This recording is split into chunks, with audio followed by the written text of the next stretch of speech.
समीर अपने बेड पर सोया हुआ था। वो गहरी नींद में था कि तभी उसका मोबाइल काफी तेज वॉल्यूम में बजने लगा। समीर कभी अपना फोन साइलेंट नहीं करता था ताकि कोई भी इंपॉर्टेंट कॉल मिस ना हो जाए। उसने गहरी नींद से जागते हुए अपने मोबाइल की स्क्रीन की तरफ देखा। उस पर शेरा का कॉल आ रहा था। वैसे तो उसका मन नहीं था, लेकिन फिर भी उसने वो कॉल ले लिया। क्या यार, इतनी सुबह सुबह? इतनी जल्दी तो मुर्गा भी नहीं जागता, समीर ने कॉल उठाते ही कहा। शेरा समझ गया था कि वो गहरी नींद में था, लेकिन उसे हॉस्पिटल में जो हो रहा है वो बताना भी जरूरी था। शेरा ने समीर को मिसेस शर्मा के होश में आने की खबर वहां तक पहुंचाई और वैभव के वहां पहुंचने और आरोही के साथ कॉफी पीने तक का सारा हाल सुनाया। शेरा की पूरी बात सुनने के बाद समीर ने कहा, ठीक है, लेकिन ध्यान रहे कि ये सब किसी को पता नहीं चलना चाहिए। समीर अपनी इन्वेस्टिगेशन में लगा हुआ था। वो नहीं चाहता था कि आशुतोष को ये सब पता चले। समीरा ने शेरा को कुछ इंस्ट्रक्शंस देकर कॉल रख दिया। कॉल रखने के बाद समीर ने घड़ी में टाइम देखा। सुबह के 6:30 बज रहे थे। उसका उठने का मन तो नहीं था क्योंकि आज काफी सर्दी थी, लेकिन फिर भी वो बेमन से उठा और बोला, क्या यार, ये वैभव सोने भी नहीं देता। उसे खुद नहीं पता था कि उसने ऐसा क्यों कहा। वो अभी तक श्योर भी नहीं था कि वैभव ही इन सब साजिशों के पीछे था या नहीं। समीर ने उठते ही सबसे पहले अपना फेस वॉश किया ताकि वो पूरी तरह से नींद से जाग सके, और फिर उसने अभिनव को कॉल किया। समीर, अच्छा हुआ तुम्हारा कॉल आया। क्या तुम घर पर ही हो? अभिनव ने कॉल उठाते ही कहा। जी भैया, मैं घर पर ही हूँ। ओके, तुम जल्दी से यहाँ आ जाओ। मुझे हॉस्पिटल से कॉल आया कि मिसेस शर्मा को होश आ गया है। मैं माँ को लेकर हॉस्पिटल जा रहा हूँ। अभिनव को हॉस्पिटल में तैनात उसके बॉडीगार्ड्स ने सब कुछ पहले से बता दिया था, इसीलिए उन्होंने समीर को तुरंत घर आने के लिए कह दिया ताकि वो सब हॉस्पिटल जा सके। समीर को सारे इंस्ट्रक्शंस देने के बाद अभिनव ने कॉल रख दिया और हॉस्पिटल जाने के लिए वो सभी रेडी हो गए थे। आशुतोष अपने रूम में ही था। अभिनव या गीता जी को नहीं मालूम था कि वो अभी सो रहा है या जाग चुका होगा। उन्होंने उसे डिस्टर्ब नहीं करना चाहा। वैसे भी जब से आरोही ने इनकार किया था, अब जबकि ये बात पूरे शहर को मालूम थी, तो आशुतोष कुछ ज्यादा ही अकेला रहने लगा था। गीता जी उसकी हालत समझ सकती थी, लेकिन उन्हें भी नहीं पता था कि क्या करना चाहिए। माया और संजना भी हॉस्पिटल जाने के लिए रेडी हो रहे थे। उन दोनों के लिए अब अपनी आगे की चाल चलने का वक्त भी आ चुका था। लगभग 1 घंटे में वो सभी रेडी हो गए थे और तब तक समीर भी वहां पहुंच गया था। उसने देखा कि सभी हॉल में बैठे गीता जी के आने का वेट कर रहे थे। समीर ने उन सभी को गुड मॉर्निंग कहा, तब तक वहां गीता जी भी आ पहुंची। हमेशा की तरह टाइट सिक्योरिटी के साथ अभिनव और बाकी सभी हॉस्पिटल के लिए निकल पड़े थे। उनके जाने के बाद समीर आशुतोष के रूम की तरफ गया। उसने डोर नॉक किया, लेकिन कोई आवाज नहीं आई। उसे लगा कि आशुतोष अब तक सो रहा होगा, लेकिन जब उसने अपनी घड़ी में टाइम देखा तो समझ गया, आशुतोष इतनी देर तक कभी नहीं सोता। उसने दोबारा डोर नॉक किया और आवाज लगाई, आशु, मैं समीर हूँ। समीर की आवाज सुनकर आशुतोष ने अंदर आने के लिए कहा। डोर लॉक नहीं था, इसीलिए समीर दरवाजा धक्काते हुए अंदर आ गया। अंदर के हाल देखकर उसे विश्वास ही नहीं हुआ। आशुतोष सामने एक चेयर पर बैठा हुआ था। उसके बाल पूरी तरह से बिखरे हुए थे। उसकी आंखें एकदम लाल थी। उसे देखकर पता चल रहा था कि वो रात भर सोया नहीं है। ये क्या हाल बना रखा है आशु? क्या हुआ है? समीर ने उसके पास बैठते हुए कहा। आशुतोष बिल्कुल शांत बैठा हुआ था, लेकिन उसकी आंखों में गुस्सा था। समीर ने उसके पास बैठते हुए कहा, आशुतोष, मुझे बताओ क्या बात है? मुझे इनकार पसंद नहीं, आशुतोष ने गुस्से से कहा। उसकी आंखों से ही नहीं बल्कि बातों से भी क्रोध की तपन महसूस की जा सकती थी। समीर को पहले तो एक पल के लिए समझ नहीं आया कि वो क्या कहना चाहता है, लेकिन फिर उसे एहसास हुआ कि वो आरोही के बारे में बात कर रहा है। उसने आशुतोष के कंधे पर हाथ रखा। उसे कुछ कहने वाला था कि आशुतोष फिर से बोल पड़ा, उसकी इतनी मजाल कि उसने मुझे मना किया। मैं ये बर्दाश्त नहीं कर सकता। समीर उसके गुस्से से अच्छी तरह से वाकिफ था। वो जानता था कि आशुतोष गुस्से में कभी भी सही फैसले नहीं ले सकता। उसने उसे शांत कराते हुए कहा, रिलैक्स आशु, तुम जानते ही हो ना उसके साथ क्या हो रहा है। ऐसी सिचुएशन में कोई भी क्या करेगा, तुम्हें समझना होगा। लेकिन आशुतोष के ऊपर उसका गुस्सा हावी था। वो शायद ये सब समझने के लिए तैयार ही नहीं था। वैसे भी बचपन से उसे अपनी पसंद की हर चीज मांगने से पहले मिलती रही, इसीलिए उसने कभी ना सुनना सीखा ही नहीं। और अब जबकि आरोही ने उसे शादी के लिए मना कर दिया था, तो पागल सा हो गया था। मैं कुछ सुनना नहीं चाहता, मुझे उससे मिलना है। क्या? समीर उसकी बात सुनकर एकदम शॉक्ड हो गया। उसे गुरुजी की बताई हुई कंडीशन के बारे में अच्छे से जानकारी थी। ऐसे में आशुतोष का आरोही से मिल पाना असंभव था। उसने कहा, भैया को पता चलेगा तो क्या होगा, जानते हो ना। और गुरुजी ने भी तो कहा है कि तुम शादी से पहले उससे नहीं मिल सकते। मुझे गुरुजी की बातों से कोई फर्क नहीं पड़ता। भैया को तुम संभाल लेना, मैं बस उससे मिलना चाहता हूँ। आशुतोष का गुस्सा 7वें आसमान पर था। समीर जानता था कि उसे समझाना बेहद मुश्किल है। वैसे भी समीर उसका हर बार साथ देता था। उसे मालूम था कि अगर वो मना कर देगा तब भी आशुतोष अपनी जिद पूरी करके रहेगा। किसी और तरीके से मिलने देने से बेहतर है समीर ये काम खुद से करने का सोचे। उसने कहा, ओके जस्ट रिलैक्स, मुझे देखने दो मैं क्या कर सकता हूँ, बस भैया को ये सब पता न चले। इतना कहकर समीर सोचने लगा कि किस तरह से वो आशुतोष को आरोही से मिलवा सकता है। अभिनव और बाकी सभी हॉस्पिटल पहुंच चुके थे। दिन निकल चुका था। उन्होंने देखा कि इक्का दुक्का प्रेस रिपोर्टर्स अभी भी हॉस्पिटल के सामने डेरा जमाए बैठे थे। उनकी नजरों से बचकर वो सभी हॉस्पिटल में दाखिल हुए। मिसेस शर्मा के वार्ड के बाहर जाकर उन्होंने देखा कि वहां आरोही के साथ वैभव और शनाया बैठे हुए थे। अभिनव को आया देख वैभव सबसे पहले अपनी जगह से उठ खड़ा हुआ। Good morning sir. वैभव ने अभिनव के पास आने से पहले गुड मॉर्निंग कहा। अभिनव ने अपनी गर्दन हिलाकर उसका जवाब दिया और कहा, तुम यहाँ इतनी सुबह?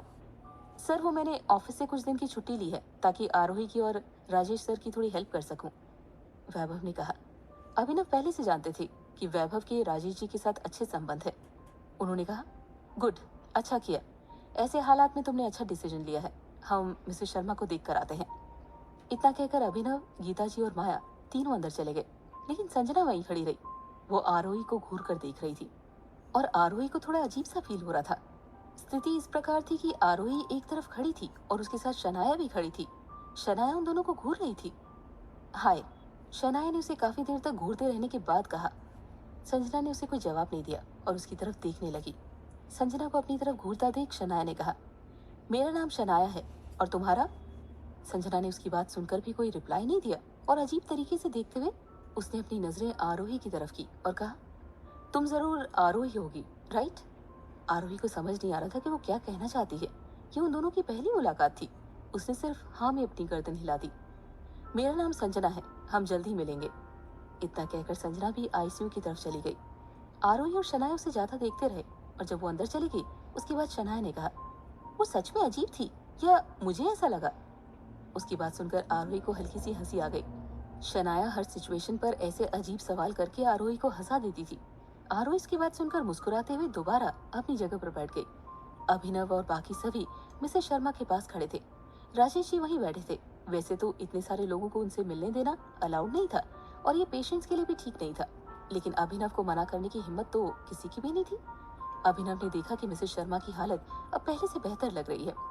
एक्सक्यूज मी नर्स, क्या डॉक्टर से अभी मुलाकात हो सकती है? अभिनव ने वहां खड़ी नर्स से पूछा।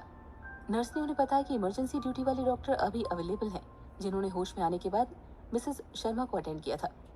मैं उनसे मिलना चाहता हूँ। इस तरफ आइए सर। नर्स ने उन्हें डॉक्टर के केबिन का रास्ता दिखाते हुए कहा। नर्स की बात सुनकर राजेश जी और अभिनव दोनों उनके साथ चले गए और अब वहाँ गीता जी, माया और संजना ये तीनों थे।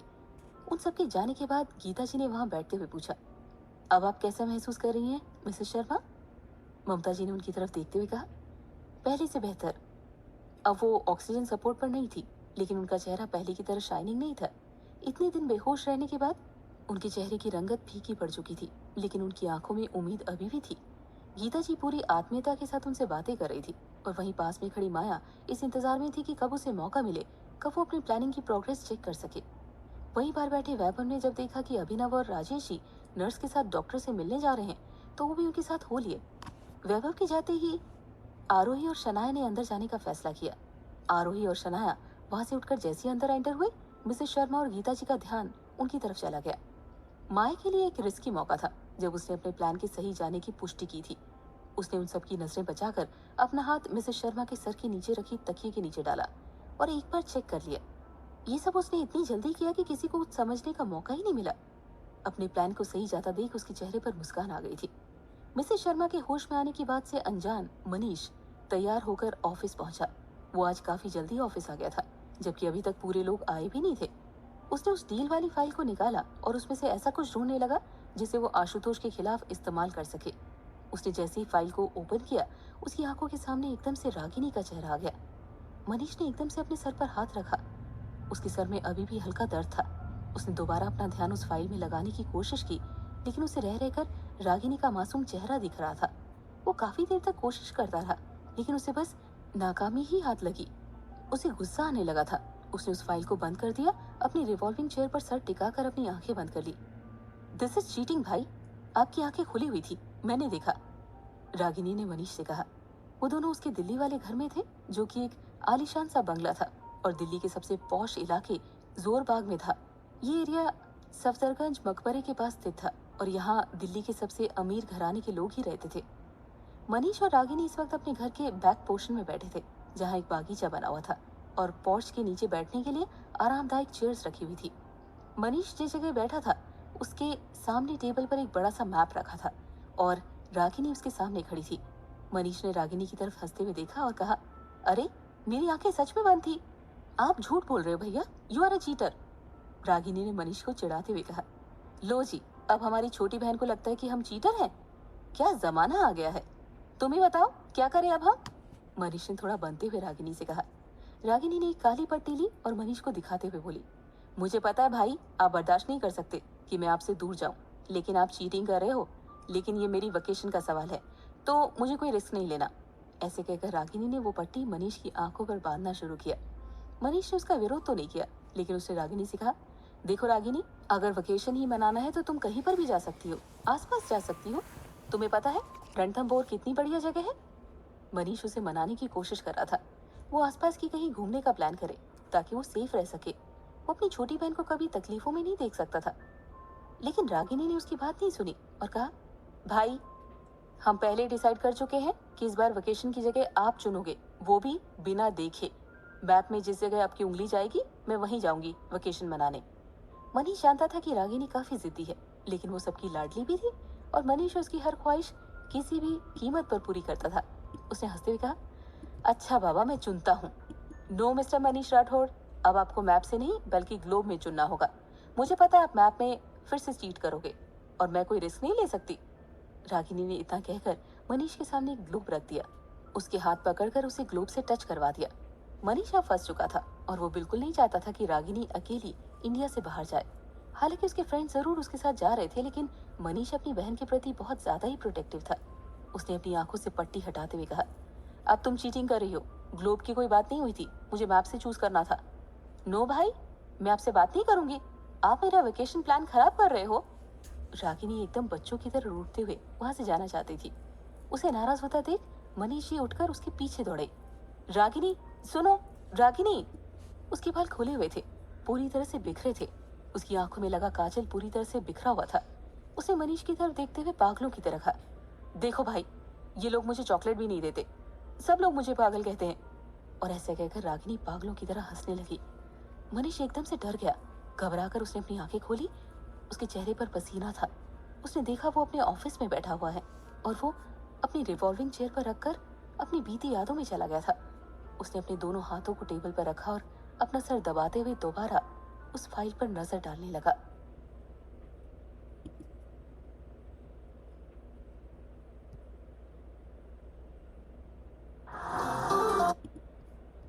और गीता जी भी वहीं बैठी हुई थी। ममता जी ने उनकी तरफ देखा और कहा, आपने तकलीफ क्यों की यहाँ आने की? मैं जल्दी ठीक हो जाऊंगी। शादी की डेट भी तो फाइनल करना है और फिर बहुत सारे काम। ममता जी को एहसास भी नहीं था कि इतने दिनों में वहाँ क्या हो चुका है। जैसे उनके मुंह से शादी की डेट वाली बात उन दोनों तक पहुंची, एक दूसरे का चेहरा देखने लगी। उन्हें इस बारे में कुछ भी मालूम नहीं था और आरोही ये सब सोच रही थी कि उन्हें ये सब कैसे बताए। डॉक्टर ने उन्हें किसी भी प्रकार की नेगेटिव न्यूज से दूर रखने के लिए कहा था। मिसेस शर्मा की बात पर गीता जी और आरोही ने एक दूसरे की तरफ देखा और फिर गीता जी ने मिसेस शर्मा की तरफ देखते हुए कहा, मिसेस शर्मा, आपकी तबीयत अभी ठीक नहीं है, आपको आराम करना चाहिए और ज्यादा बातें नहीं करनी चाहिए। एक बार आप पूरी तरह से स्वस्थ हो जाइए, फिर सारी बातें कर लेंगे। उन्हीं बातों को सुनकर ममता जी को अपनापन सा महसूस हुआ। गीता जी ने उन्हें कुछ भी नहीं बताया। माया और संजना बाहर बैठे हुए बातें कर रहे थे, जबकि शनाया वहीं थोड़ी दूर पर किसी से कॉल पर बातें कर रही थी। शनाया का ध्यान उन दोनों की तरफ नहीं था। संजना ने माया से कहा, एक बात बताइए दी, अगर आपका प्लान ठीक तरह से काम नहीं करता या फिर आरोही के मॉम से पहले कोई और देख लेता तो क्या होगा? माया को अपनी चालों पर पूरा भरोसा था। उसने मुस्कुराते हुए संजना की तरफ देखा और कहा, हाँ, ये बिल्कुल पॉसिबल है, लेकिन मैं कभी भी आधा अधूरा प्लान नहीं करती। मेरे पास पहले से प्लान बी रेडी है। अगर कोई भी गड़बड़ होती है तो मैं तुम्हें जैसा कहूंगी वैसा ही करना। संजना ने हाँ में सिर हिला दिया। उन्हें आगे के बारे में ज्यादा कुछ पता करने की जरूरत महसूस नहीं हुई और वैसे भी अगर वो माया के आगे का प्लान पूछती तो वो उसे नहीं बताती। थोड़ी देर में शनाया की बातें भी खत्म हो गई थी। वो उसी तरफ आने लगी जहाँ माया और संजना बैठे हुए थे। उन्हें वहां आता देख दोनों ने अपनी बातें खत्म की और उसकी तरफ देखते हुए मुस्कुराने लगी। इतनी ही देर में राजेश जी, वैभव और अभिनव भी वहां आ गए। अभिनव और राजेश जी अंदर मिसेस शर्मा के पास चले गए, जबकि वैभव वहीं रुका रहा। हॉस्पिटल में कुछ वक्त बिताकर वो सभी अब वहां से चले गए थे। अभिनव ने जाने से पहले अपने आदमियों को और हॉस्पिटल स्टाफ को कुछ जरूरी इंस्ट्रक्शन दिए। वो आगे किसी तरह की ब्रेकिंग न्यूज नहीं चाहते थे। इलाज को लेकर भी वो अलर्ट थे, इसीलिए डॉक्टर से भी उन्होंने बात कर ली थी। डॉक्टर के अनुसार अगले कुछ दिनों तक सब कुछ नॉर्मल रहता तो मिसेस शर्मा की तबीयत में तेजी से सुधार आएगा। और ये खबर राजेश जी के लिए सुकून भरी थी। सबके जाने के बाद नर्स ने मिसेस शर्मा को जरूरी दवाएं दी और इंजेक्शन दिया, जिसके बाद उन्हें नींद से आने लगी थी, क्योंकि दवाएं काफी स्ट्रांग थी। वहीं समीर आशुतोष के साथ अभी भी मित्तल हाउस में था। आशुतोष की आरोही से मिलने की जिद पर काम कर रहा था। उसे ये तो मालूम था कि आशुतोष उसकी बात नहीं मानेगा, इसीलिए वो शेरा से लगातार कांटेक्ट में था, ताकि वहाँ के हालात की खबर उसे मिलती रहे। जैसे उसे पता चला कि अभिनव और बाकी सभी फैमिली मेंबर्स वहाँ से निकल चुके हैं, उसने आशुतोष से चलने के लिए कहा। समीर ने शेरा को वैभव के पीछे जाने के लिए कहा, ताकि हॉस्पिटल से निकलकर वो क्या एक्टिविटी करता है उस पर नजर रखी जा सके। वैभव के प्रति अपने शक को समीर जल्द से जल्द क्लियर करना चाहता था। आशुतोष और समीर जल्दी से कार में बैठे। समीर ड्राइविंग सीट पर था। कार में बैठते ही समीर बोला, देखो, अगर भैया को पता चला तो लेने के देने पड़ जाएंगे, और तुम भी मानने वाले हो नहीं, तो मैंने तुम दोनों को हॉस्पिटल में मिलवाने का प्लान किया है। समीर की बात पर आशुतोष ने गर्दन हिला दी। समीर ने कार स्टार्ट की और आगे बढ़ते हुए बोला, अरे ये भी तो पूछो कि मैंने इतना जीनियस प्लान कैसे बनाया। समीर ने जब देखा कि आशुतोष उससे कुछ सवाल जवाब नहीं कर रहा है, वो खुद ही बोल पड़ा, अरे सिंपल है, देखो, अगर हम आरोही के घर जाते हैं तो भैया को पता चलेगा और वो समझ जाएंगे कि हमने ये जानबूझकर किया है। लेकिन अगर हॉस्पिटल में मिलते हैं तो किसी को शक भी नहीं होगा। भैया को भी यही लगेगा कि अचानक मिलना हो गया। तुम्हारा काम भी हो जाएगा और मुझे भैया को जवाब भी नहीं देना पड़ेगा। देखो मेरा प्लान कितना सही है। समीर अपनी तारीफ में लगा हुआ था। आशुतोष ने उसकी तरफ देखा और सिर्फ मुस्कुरा दिया, जिससे कि समीर को समझ भी नहीं आया कि उसके प्लान को आशुतोष ने अच्छा कहने के लिए स्माइल की है या उससे बचकाना। समीर तेजी से कार ड्राइव करते हुए हॉस्पिटल की तरफ जा रहा था। उसने आशुतोष से पूछा, एक बात बताओ आशु, तुम्हें आरोही से मिलना क्यों है आखिर? मेरा मतलब तुम उससे बात क्या करोगे? मॉल वाले दिन के बाद से हम दोनों उससे पहली बार मिलने वाले हैं, वो भी इन हालातों में जबकि मिसेस शर्मा बीमार है। आशुतोष ने फिर एक नजर समीर को देखा। कोई जवाब न देते हुए आगे की तरफ देखने लगा। समीर समझ चुका था कि आशुतोष ने कुछ ना कुछ सोच के रखा है। वो उसे अभी ये सब नहीं बताना चाहता।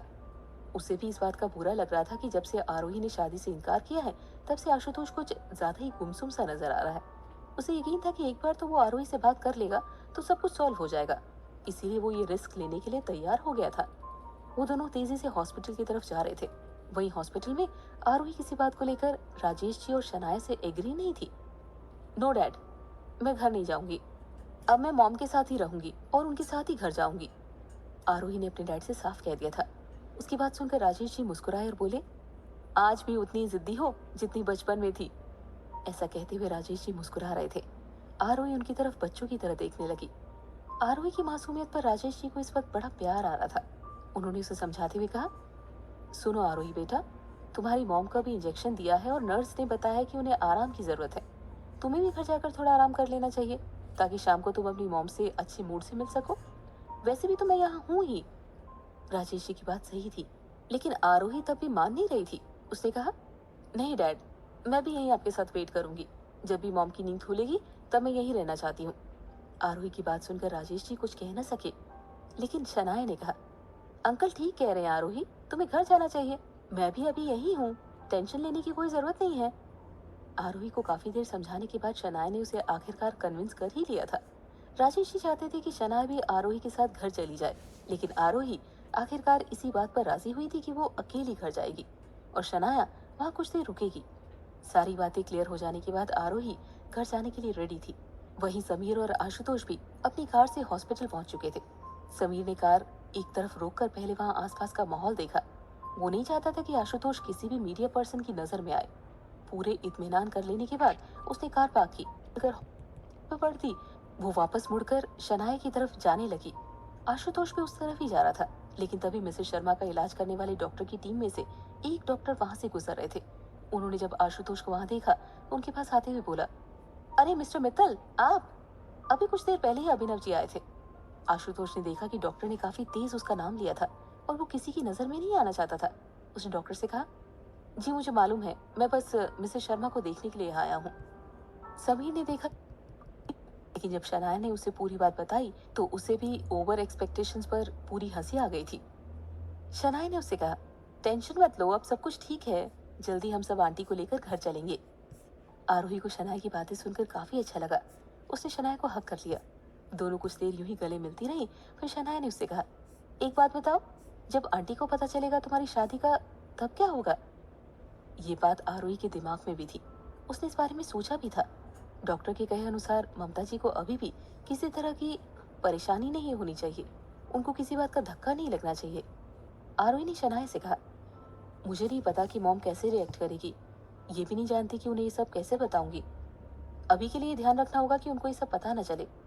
डैड शायद उनसे इस बारे में बात कर लेंगे, लेकिन तुम भी इस बात का ध्यान रखना, उनसे ज्यादा दिन तक ये बात छुपा के नहीं रखना है। आरोही उसकी बात को अच्छे से समझ गई थी। उसने एक बार और शनाया को थैंक्स कहा और फिर वहां से वापस जाने के लिए मुड़ गई।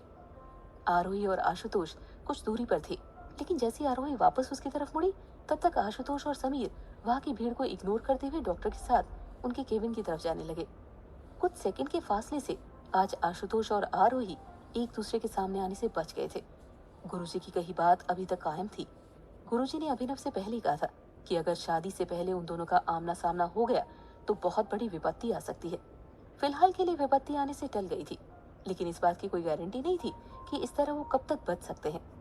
आरोही के इनकार के बाद आशुतोष का ईगो हर्ट हुआ था और वो भी किसी भी कीमत पर आरोही से मिलकर बात करना चाहता था। आशुतोष आरोही से क्या बात करेगा, ये तो बस वही जानता था, लेकिन ये तो तय था कि उनका मिलना अभी नियति ने तय नहीं किया था। वहीं सिंघानिया के ऑफिस में संजय सिंघानिया अपनी केबिन में बैठे हुए थे। तभी उनका डोर नॉक हुआ। संजय सिंघानिया ने देखा कि सूरज वहां आया था। आपने मुझे बुलाया डैड? सूरज ने अंदर आते हुए कहा। संजय सिंघानिया किसी से कॉल पर बात कर रहे थे। उन्होंने इशारे से सूरज को अंदर आने के लिए कहा। सूरज अंदर आकर उनके सामने बैठ गया। संजय ने अपनी बात करते हुए कहा, ठीक है, जो भी खबर होगी मुझे बताते रहना, ध्यान रहे कि कोई भी बात मुझसे छुपने ना पाए। इतना कहकर संजय सिंघानिया ने कॉल रख दिया। सूरज उनके सामने बैठा हुआ था और इंतजार कर रहा था कि उसके डैड उसे कुछ कहेंगे, लेकिन कॉल रखने के बाद संजय जैसे किसी सोच में डूब गया था।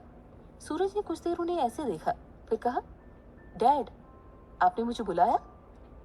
संजय सिंघानिया जैसे उसकी आवाज सुनकर नींद से जागे थे। उन्होंने सूरज की तरफ देखते हुए कहा, आजकल तुम अपने नए पर्सनल सेक्रेटरी के साथ कुछ ज्यादा प्लान कर रहे हो? सूरज ने जैसे उनकी बात सुनी वो एकदम शॉक्ड हो गया। उसे लगा था जैसे उसकी प्लानिंग के बारे में उसके डैड को पता चल गया है। वैसे इस बात का उसे कोई डर नहीं था, क्योंकि वो जो कुछ भी कर रहा था वो आशुतोष और मित्तल इंडस्ट्रीज की बर्बादी के लिए था। लेकिन फिर भी उसे इस बात का सूरज को एक सेकंड के लिए कुछ समझ नहीं आया। लेकिन फिर अचानक उस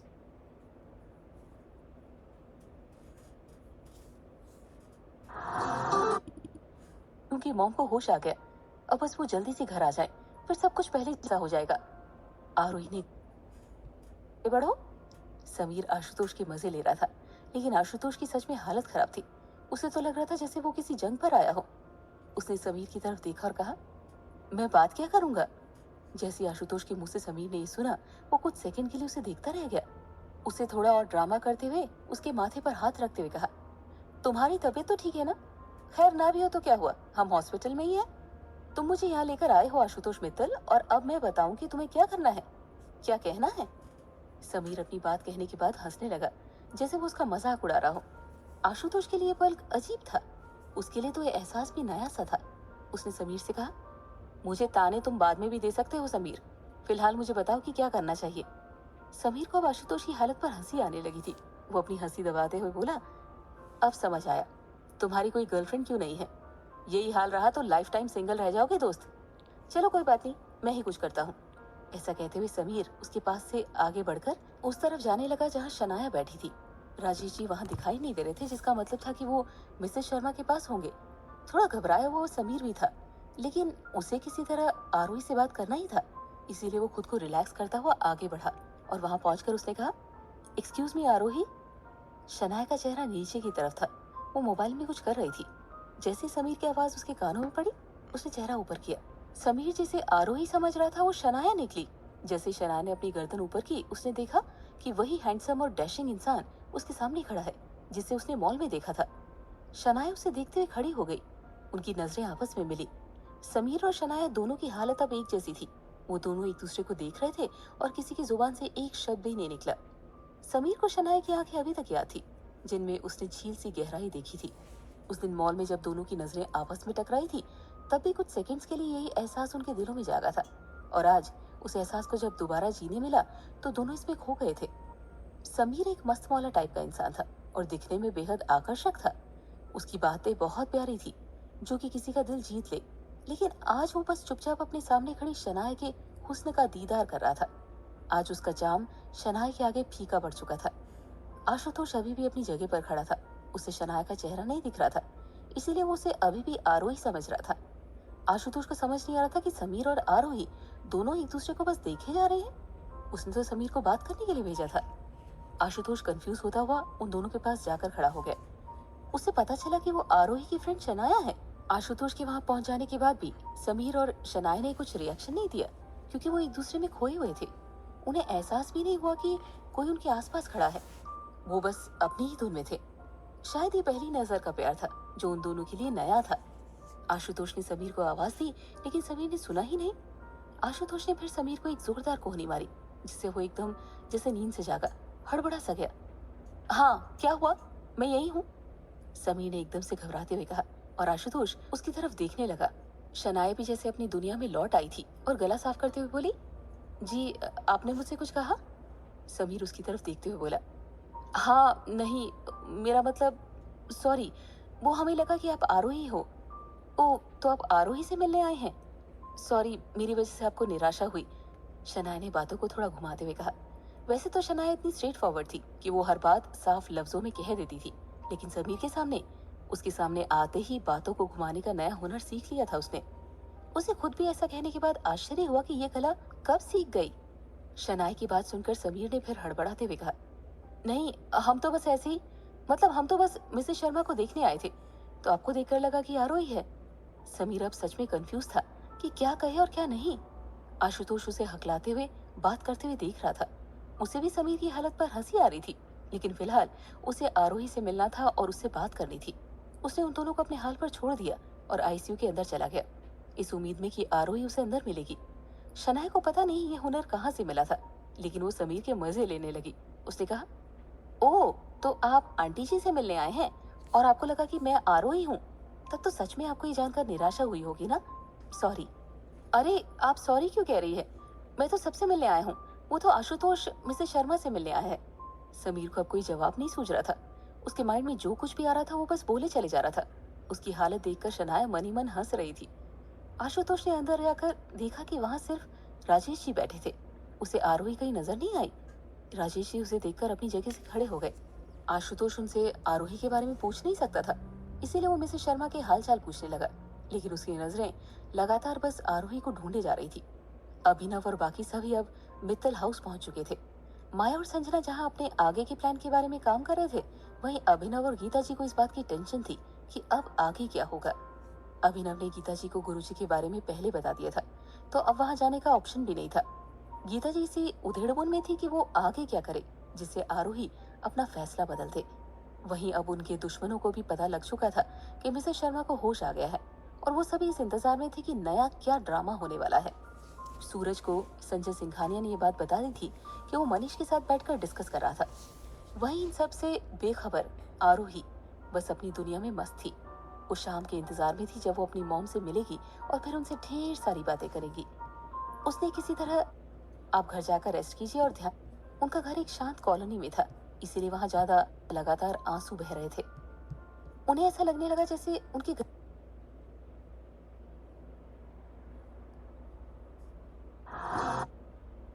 बस आने वाले दिनों के सपनों में डूबी हुई थी। रात की आरोही हॉस्पिटल की सिचुएशन है अभी। आरोही सैम की बात समझ गई। सैम उसे ऐसे हालातों में पार्टी के लिए इनवाइट करना चाहती थी, लेकिन थोड़ा हिचकिचा रही थी। आरोही ने उसकी बात पूरी होने से पहले कहा, सिचुएशन का बहाना करके पार्टी से बचना चाहती हो? मैं तो सोच रही थी कि पार्टी की बात कब होगी, बच नहीं सकती तुम। सैम समझ गई थी कि आरोही अपनी फ्रेंड्स की कितनी केयर करती है। उसने उसे थैंक्स कहा और फिर मिसेस शर्मा के घर वापस आ जाने के बाद एक छोटी सी पार्टी का प्लान किया। अब तक आरोही टैक्सी स्टैंड तक आ चुकी थी। उसने सैम को फिर से कॉन्ग्रेट्स किया और आ गया। वो गिरने लगा। संजना ने जल्दी से रिएक्ट करते हुए उस बास को गिरने से बचा लिया, लेकिन उसके लुढ़कने से काफी तेज आवाज हुई थी, जिसे अभिनव और गीता जी ने सुना था। आवाज सुनकर दोनों का ध्यान उस तरफ चला गया। अभिनव उठे और बाहर देखने लगे कि क्या हुआ है। संजना जल्दी से निकलते हुए थोड़ा आगे जाकर छुप गई। अभिनव ने इधर उधर देखा, लेकिन उन्हें कोई दिखाई नहीं दिया। उन्हें लगा शायद कोई सर्वेंट होगा जो सामान लेकर जा रहा होगा। उन्होंने वापस आकर अपनी माँ से कहा, आशुतोष से बात करें। इसके बाद अभिनव अपने रूम की तरफ चले गए। गीता जी आशुतोष से बात करने के लिए उसकी रूम की तरफ निकल पड़ी। दोनों को जाता देख संजना वहां से बाहर निकली और चुपके से अपने रूम में चली गई।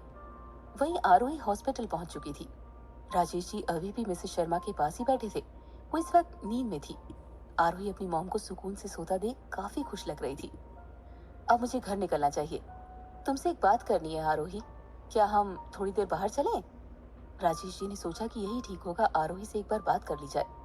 आरोही और राजेश जी बाहर बैठ गए। हाँ डैड, बताइए क्या हुआ?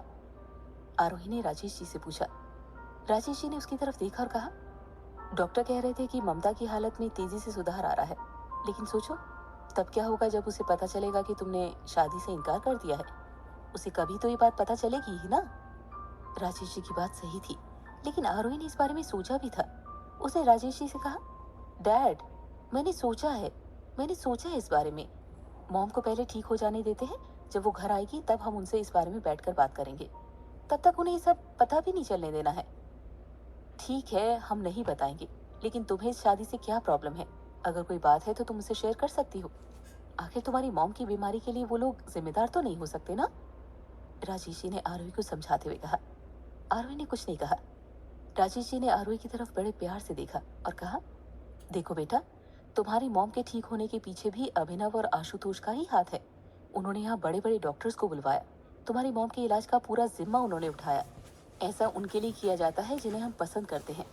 हम तो इतने महंगे इलाज को अफोर्ड भी नहीं कर पाते शायद। राजेश जी की बातें सही भी थी। आरोही ने जब ये सोचा तो उसे एहसास हुआ कि सच में अगर वक्त पर अच्छे डॉक्टर्स की टीम ना आती, उसकी मॉम की जान को खतरा हो सकता था। लेकिन आरोही को आशुतोष पर काफी गुस्सा था, इसीलिए उस बारे में फैसला नहीं कर पा रही थी। उसे पता था कि उसकी मॉम को ये खबर सुनाना आसान नहीं है, लेकिन वो अपना फैसला भी नहीं बदलना चाहती थी। राजेश जी उसकी परेशानी को समझ गए। वो उसे मजबूर नहीं करना चाहते थे, लेकिन वो ये जरूर चाहते थे कि आरोही ये समझने की कोशिश करे कि इसमें मित्तल की कोई गलती नहीं है। वो बाहर बैठकर आरोही को समझाने की कोशिश कर रहे थे। हम इस बारे में बात करेंगे। अभी मुझे सिचुएशन देखी और आरोही से बाहर जाने के लिए कहा। आरोही वहां से जाना नहीं चाहती थी, लेकिन वो डॉक्टर्स को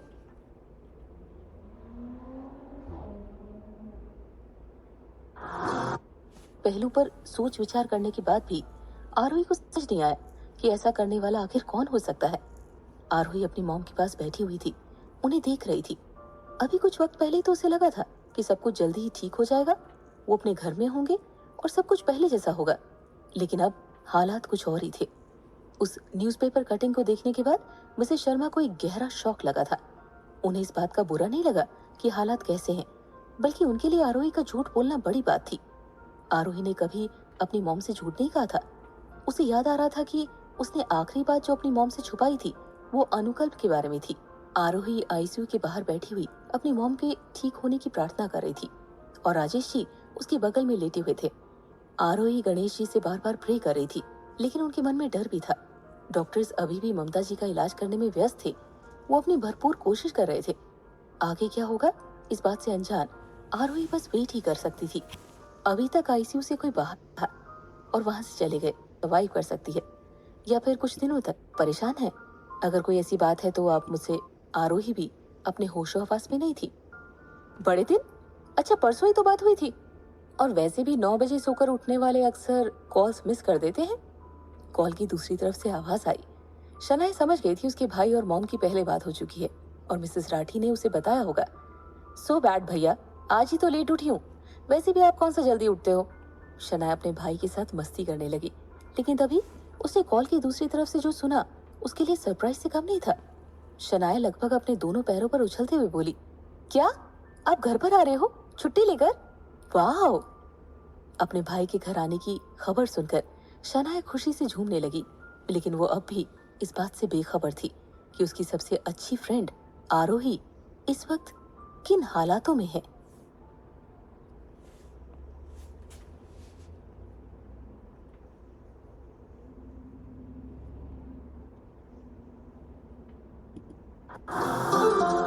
हुआ था, आशुतोष ने उनसे प्रॉमिस किया था कि वो आरोही से मिलने की कोशिश नहीं करेगा, क्योंकि उसी वक्त तय कर लिया गया था कि वो आशुतोष के लव को अरेंज करके रहेगी।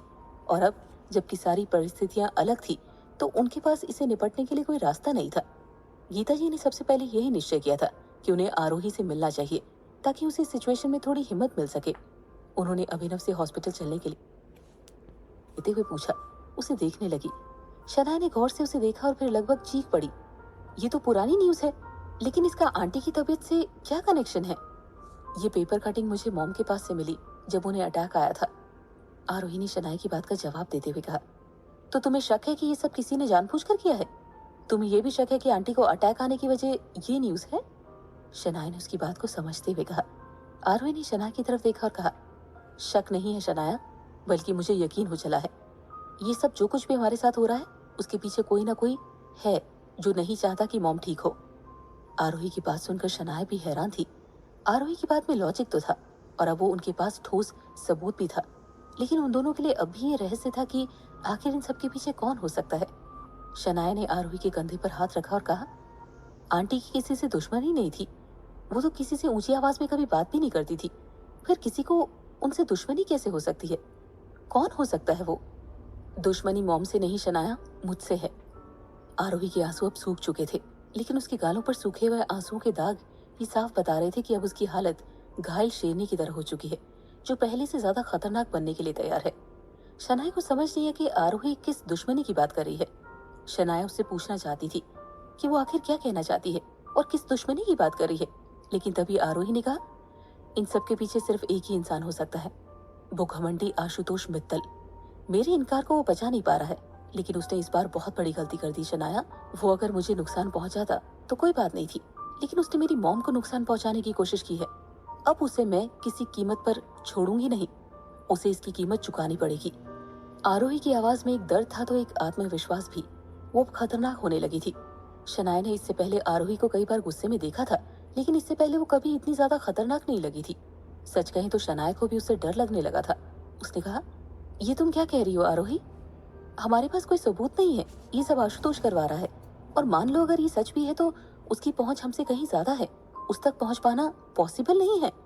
शनाया ने उसे समझाने की कोशिश की, लेकिन आरोही ने शनाया से कहा, उस तक पहुंचने के लिए वो खुद मुझे रास्ता देगा शनाया। उसे अपनी तुम क्या करने वाले आशु? आशुतोष ने बात बहुत तेज करता है, तुम्हारा उसे इस तरह से डांटना। आरोही के मन से ये शक निकालना ही होगा। शनाया ने जैसे उससे कुछ कहना चाहा, तभी उसने देखा कि वहां गेट पर खड़े अभिनव के गार्ड्स एकदम से अलर्ट हो गए और किसी को सैल्यूट कर रहे हैं। आरोही और शनाया दोनों उन्हें ऐसा करते देख उनकी नजरें घूम गई। उन्होंने देखा कि सामने से अभिनव और उनकी माँ गीता जी चली आ रही हैं। उन्हें देखकर वो दोनों अपनी जगह से उठ खड़ी हुई और आरोही के चेहरे पर अजीब सी मुस्कान तैर गई।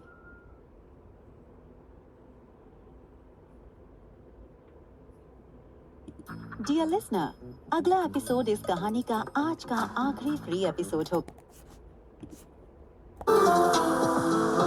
ने उन्हें समझाया। अभिनव चाहते थे कि मिसेस शर्मा को इलाज के लिए अमेरिका लेकर जाए, रीजन से इसे कम किया जा की तरफ देखने लगे। मनीष उनकी बात का मतलब समझ गया था। उसे समझ में आ गया था कि संजय सिंघानिया उसे पसंद नहीं करते। वो इस वक्त मीटिंग के बीच से उठकर जा सकता था, क्योंकि उसका यहाँ अब कोई काम नहीं था, लेकिन ऐसे करने से सूरज की बेइज्जती होती, इसीलिए वो वहीं बैठा रहा।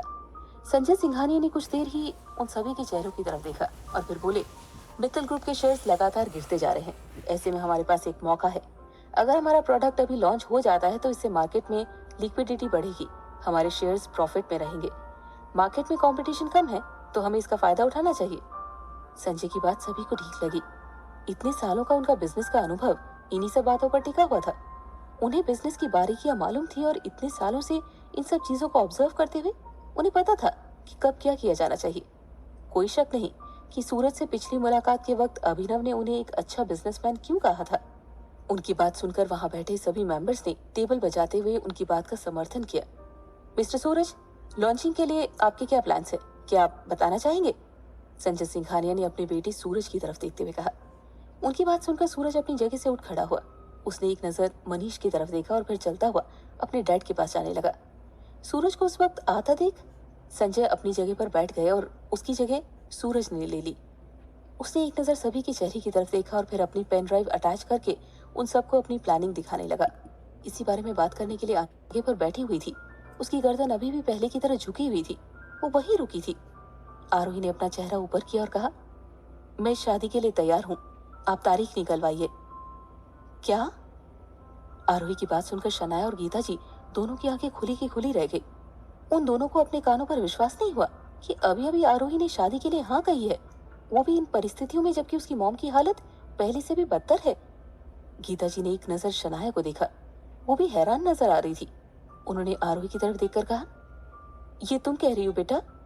मेरा मतलब तुम्हारी मॉम शादी की बात इन सब हालातों में? गीता जी कुछ समझ नहीं पा रही थी कि आरोही को अचानक हुआ क्या है। ऐसे थी और मेरी मॉम भी, और अब मैं भी यही चाहती हूँ। आप डैड से बात कर लीजिए। आरोही की